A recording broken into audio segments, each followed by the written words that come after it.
then what it makes us develops human. meaning. It's what makes us human, absolutely. And it gives us a both and rather than an either or approach to it. We need to both feel sad and angry and take action rather than always feel strong Yeah, let's or compartmentalize it. We've put it in a crash box and now. We're not burn. going to talk about it, and we're just going to do this instead. And Doesn't work too well. So this is the range of emotions that we need to feel. And we also need a balance of internal and external activism, action. So we need external action in the world. Of course we do. And we can research all the different things we could be doing, some at a personal level. We also need community action. We need social action. We need political action. We need national action, and we need international planetary action. Now, you're not going to want to take all of that on individually, all in one go, but you will move between them. Some days individual action, other days planetary action. Don't get caught in thinking one is superior to another. We also need to recognize that we can't do this on our own. And if we take too much of it on our own, we're just going to get exhausted and worn out and burnt out. And you did not cause this all on your own, so you cannot repair this all on your own. There's a lovely psychological phrase. We talk about rupture and reparation and repair. So we have to recognize what's broken, then we can fix it, then we can heal, then we can move on. So that's the argument about why that sadness and grief is so important. And not to be frightened of that. When that tree was cut down, the sycamore tree Sycamore Gap, in the just near me. Yeah, really, yeah. people were so sad about that. People are so sad about the loss of the Amazon rainforest because we recognize our interdependence. We recognize that visiting and preserving these beautiful trees or icebergs means we're also taking care of ourselves as well as the planet. So, we sometimes can't relate to it individually at a personal human level, but we can nearly always relate to it on a human level. And there are age differences in this. There was a piece of research done by the British Association of Counselling and Psychotherapy in 2020, and looking at climate anxiety and distress in different age groups. And there's a couple of things that I think are really interesting here. One is under 34-year-olds had the highest level of concern. 61% of 16 to 24-year-olds, 60% of 25 to 34-year-olds. And then it dropped at midlife. 44% of 45 to 54-year-olds. And then it went back up again with the over 60s. It went up to 56 to 60% in the over 60s. So this, and we don't know why, but you I could think pose maybe that just question. busy being parents, trying to get by, not able to look beyond their own. But you see, I would ask the children in the class, why? Why do you think this is? And get them to think about this, because this is a good sociological, psychological argument. All right, let's go do some field research, action research together. Go home and ask your parents. And you're absolutely right. It could be that you're just too busy trying to take care of, and I know this is a bit normative, but you trying to take care of children, aging parents, trying to pay the rent, pay the mortgage, not lose your job, dealing with divorce, separation. There's all sorts of pressures at midlife. Sure. But that is also the average age of oil company CEOs and politicians. And these are the people that we need to see take action on this. So that gives you a way of talking about this politically as well. So making that connection between the personal and the political and say, well, if that is what happens at midlife, well, we need to point this out to those people because they have more corporate power and political power. Young people can't vote. They haven't got the economic power. That does not mean they've not got agency. And some research that came out today said we've got some of the least happy children in Yeah, Europe. I mean, that's a serious problem. We know we're having mental health problems, and this is a big part of it. So I know one of the things. absolutely. Can I give you a quote from a group of children? Yes. Because I'm very keen that the message comes across that we children have got a lot of really, really good ideas. When you ask them, how can we talk with you about this? How can we tackle this in schools? How can we bring this into the curriculum? Give them that as a problem to solve because they know what they need and want. I know you know this. So this was a group, mixed age group of children that I was sat with in a park in Bath back in 2017, 2018. And I said to them, okay, tell me what you need from education to help you. And they're very climate aware young people, this group were. And I said, what do you need from schools to help with this? They said, okay, right, what we need, apologies to all geography teachers. They said, we don't need lessons in Oxbow Lakes. This is not relevant to the No, climate crisis. chromatography, Hooke's law in science as well. We've got loads in the curriculum that we could just say, learn about it at university if you need it. They said, don't give us lessons in Oxbow Lakes. Give us lessons in how to build houses, how to build boats, which plants we can grow and eat. What are the names of trees? What are the names of our native indigenous wild plants and animals? Our local ecology. We want lessons in this. They also said, and I love them for this, we want lessons in how to lobby politicians, how to push politicians, but give us lessons in this, support us in learning how to do this effectively. And they said, give us lessons in how to have difficult conversations with our parents about this. So I love the fact they got this range of responses here, which included the practical. Didn't The mention eco algebra then. Didn't mention algebra. Funnily enough, it didn't crop up. Now, I'm sure we could find ways to make this relevant and valuable, and languages, but the point of this for them was make all of these things you're going to teach us relevant to these multiple polycrises which we're inheriting, which we're having to face, and don't leave us to face them alone. Have the courage to talk to us about this and make it relevant, because there isn't anything that isn't relevant for Yeah, us. and it's all about thinking, systems thinking, critical thinking, creative thinking, and we're not teaching these skills explicitly in schools. Some teachers do, they manage to bring them in, but it's not, for me as a teacher, it's been sadly lacking, both in terms of environmental education, skills for sustainable futures. There's so much we can do and we can bring into our lessons without it being in the national curriculum or not. It doesn't matter. We can do that for the children in our classrooms. I know Yeah.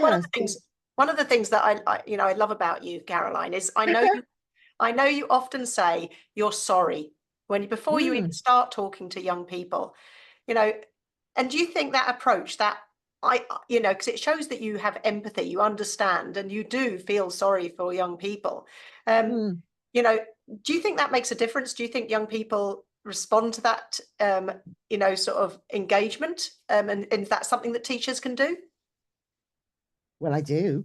I'll tell you the story of when I started doing that, because that might help. So this was again back in 2018, something like that. And I went on the Saturday to speak at a conference in Edinburgh, which was primarily adults, mixed ages, but all adults. And I was giving a keynote talk. This was with the Climate Psychology Alliance. And I was there all day, working with them all day. Many of us were. It was lovely. And then I got a train overnight to Manchester. And I was speaking in Manchester on the Sunday for the UKYCC, the United Kingdom Youth Climate Council. And it was their conference. And they'd organized it, they'd invited me. And I walked in, and it was full of children and young people. The oldest person there was probably 18, apart from me. And I walked in and I got up on stage, and I had pretty much intended giving more or less the same talk. And I stood there and I looked out at all these children and young people, and I thought, I cannot just start the same way. Sure, I can deliver a lot very similarly, but actually relationally, something else is needed here. And so I stood there a little bit like I am talking with you, going a bit silent, and they were looking at me, and I was thinking, what do I need to say? And it was spontaneous. I just said, okay, I am going to start by saying I'm sorry, because I'm profoundly aware of my age and the difference between us, and the fact that I was there as this older person talking to them about climate change. I thought, I'm at risk of sounding arrogant, pompous, you know, and I don't want that. I don't want to be telling you about it. Okay, I want to share my knowledge, but and expertise, but something else has to happen first. So I said, I'm sorry. I'm really sorry that my generation and the generation before me has caused this problem, and we're giving it to you, and I am so sorry. Yeah. Now, there was a mixture of reactions. Some young people very, very quickly went, oh, no, no, no, no, you're one of the good ones. Yeah, no, no, no, no, you're not, you're not responsible. They didn't want, they felt very uncomfortable with that. And I said, no, let me say this. I said, and let me tell you why. I said, because you need to hear this from adults, and you need to hear that I am profoundly sorry, but I am not ExxonMobil. I am not personally culpable or responsible, but I have a culpability, and I can say that to you, and I can model and demonstrate to you how to say sorry without falling apart and going, I'm so sorry, we're the most awful people. You need to fit, right? I'm exaggerating to make a point. Or being defensive and saying, oh, stop making me responsible. I'm not Yeah. ExxonMobil, And a lot of the time, children get either of those two extreme responses. They'll get defensiveness and attack, or they will worry about adults collapsing emotionally. So I explained it. I said, you need to see me stand in the sadness, say sorry, and be okay with that, because we need to be okay with not feeling okay about this stuff. And this is really important. And some young people, people got it, they got it, because I gave the Yeah. explanation, and they were like, oh, okay, we get it. Thank you. I said, oh, look, you just need to hear it. And I need to say it, and then we can move on, right? And then we can talk about the other stuff we're going to talk about. In terms of healing, in terms of reparation, this is crucial. There's a beautiful, brilliant short film online. Go and watch it, of Jacinta Ardern, who was the Premier of New Zealand, going to the First Nation People's Parliament and standing there and saying sorry. She went to pay respect and say sorry for the abduction of children by white colonial settlers into orphanages and schools, which is It basically wasn't her genocide. that had made those decisions, That's right. It but she, wasn't, well, it was her ancestors, and yeah. she was there representing white colonial power. And she went to say sorry for healing, for reparation, and culpability. And, we talk about climate reparation, we need financial reparation Climate as justice, well. absolutely. Yeah. And that understanding. And she said sorry. And I honestly, Meryl, go and watch it, because it is so powerful. And it's part of the First Nation people culture that if somebody has done something wrong, they go to the parliament and they ask forgiveness. And the power of that with people feeling her sadness and sorrow and regret, and being able then in turn to say, okay, we forgive you, meant there was this healing in. So this is climate justice, international climate reparation, and saying sorry for what we've done wrong and trying to repair it and trying to fix it. But it heals us as much as it heals them. We need Yeah. to say so. I'm not just saying sorry to help children, I'm saying sorry Right to to help. help me, and not carry that guilt and shame and responsibility, which is disproportionate for like one little mortal. And it also helps us connect. I said this in a public talk years ago. And there was a mother and her daughter in the audience, and they emailed me the next day. And they had argued on the way to the talk, and they weren't talking to each other. And it was one of those arguments where you've even forgotten what started it, but you aren't going to give in and finish the argument. And she said, walking home, she said sorry to her daughter. I'm sorry that my generation has done this. It's sometimes the hardest word to And, say. and her daughter said, okay, what are you going to do about it? And her mum said, all right, what do you want me to do about it? And her daughter said, I want you to come into my school the next morning and tell them that I'm allowed to change my extended project subject. And I've passed the deadline. They're not going to want me to change the subject. But I want you to come in and tell them they've got to let me, because I want to change my extended project to climate change and the impact on young people. And I want you to come in and tell them that this is why, and they need to let me do that. And Mum went, okay. And she did. She went into the school the next day and told the teachers, we went to this talk. I want you to let my daughter change her subject. And the teachers went, okay, right, okay, we'll do that. And they emailed me and said they did that, right? So you've got reparation there in terms of climate. You've also got intergenerational understanding and how we can work together on these things, and how you can connect the parent with the child, with the school, and have this kind of joined up approach to it, because parents need to be involved in this. And the more schools can engage parents in these conversations. With the whale project, we gave the children a pot of 3 crocus bulbs planted in a pot to take home, to give to their parents, so that the parents could feel connected with the project in the school. And then the children invited their parents in to see the whale, even if they'd not been involved in the project. All the parents were invited in to look at the drawings the children had done. But we also gave them something to take home to have at home with the parents, because we know children are dealing with parents who are That, busy, as well as teachers that are busy. but having So it's something how can we do tangible, that? having something Exactly. physical enables those conversations. Yeah. And then it's up to them what they did with that. They could plant those bulbs in the ground in the garden if they've got a garden. If they didn't have a garden, it doesn't matter. They can sit in the pot and they'll grow. So, it's a way of then facilitating that conversation between the children and the parents and the children and the teacher. It's like, look, we did this, and it's a project about climate change. And we said to the children, give it to your parents and then say, we're doing this project on climate change. Should we have a conversation about climate change? Don't say we need to, but say, shall we Yeah. have a conversation about climate change? Are you interested? So, the we got a charity gave us the money for the bulbs and for the pots, so the school didn't have to pay for any of this.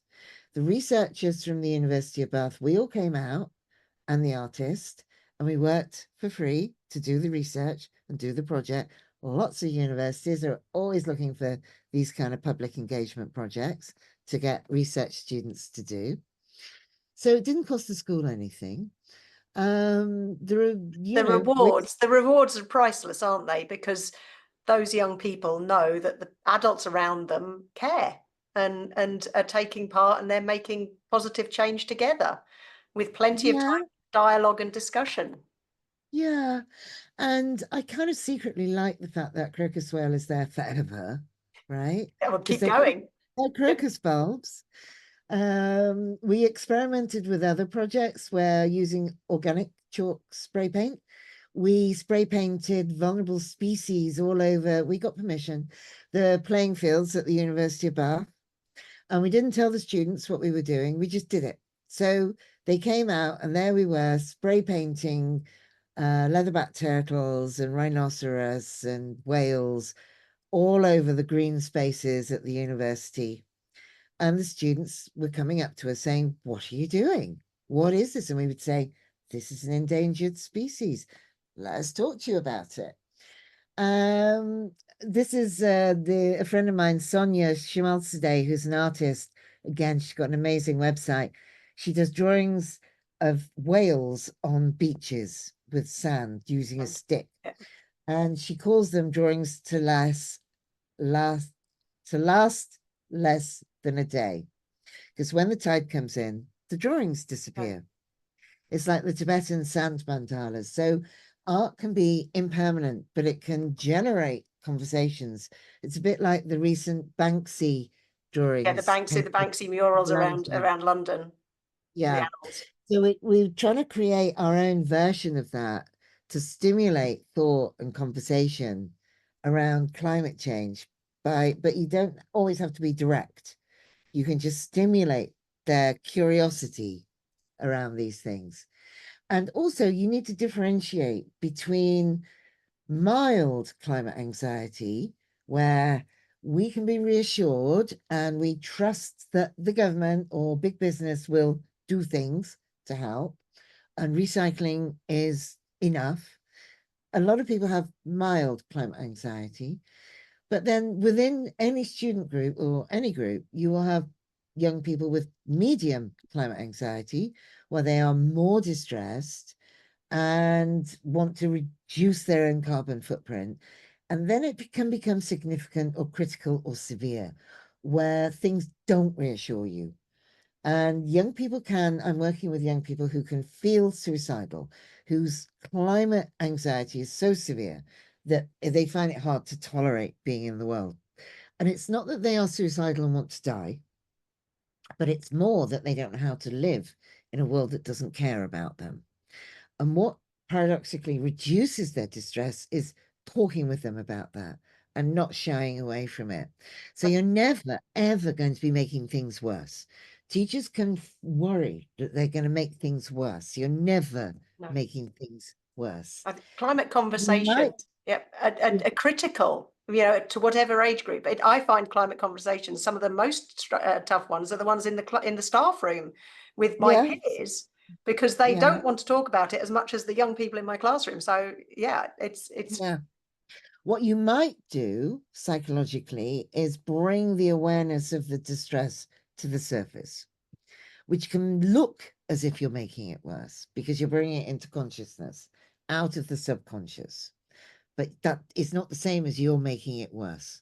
What you're doing is giving it space to breathe, to come into consciousness. So there's groups like the Climate Psychology Alliance, there's a youth support group there, there's climate cafes for young people and for adults. So if people are very distressed or struggling, make contact with one of those groups, make contact with the Climate Psychology Alliance, because there's professionals that will help with those things. If you feel it's way beyond your capacity to cope, there's lots of people that will be happy to step in and help with that. The research we published through the Lancet Planetary Health asked about emotions. We know about the feelings that young people are having, that they're scared, that they're afraid, that they feel sad. But particularly when it comes to the young people in the UK or the young people in the US and Europe, what often gets missed is their thinking about the future, not just their feelings, but their thoughts. And teachers are brilliantly positioned to help teach young people how to think about things that are frightening them. And our research found 3/4 or more in the UK found the future is frightening. 73% in the UK, 75% worldwide. So my point is, just because the young people in the UK are not facing the immediate physical direct impact of doesn't climate mean they're change, not. it doesn't mean they're not thinking. So that harm, that mental health impact is happening under the surface. Over half thought humanity was doomed. 56% worldwide, 51% UK. When you add that up with a country that is absolutely on the forefront of climate change, like the Philippines, it's 73%. 92% of young people in the Philippines told us the future was frightening. But I don't, so that, of course, is even worse. That's awful. But I don't want any people to reassure themselves or be complacent that young people in the UK, for example, are not as worried because they are thinking about it And just as as much. those impacts escalate and we start seeing the impacts as well, then Caroline, Well, it's they're also online. yeah. They're online, they're informed, they're educating themselves.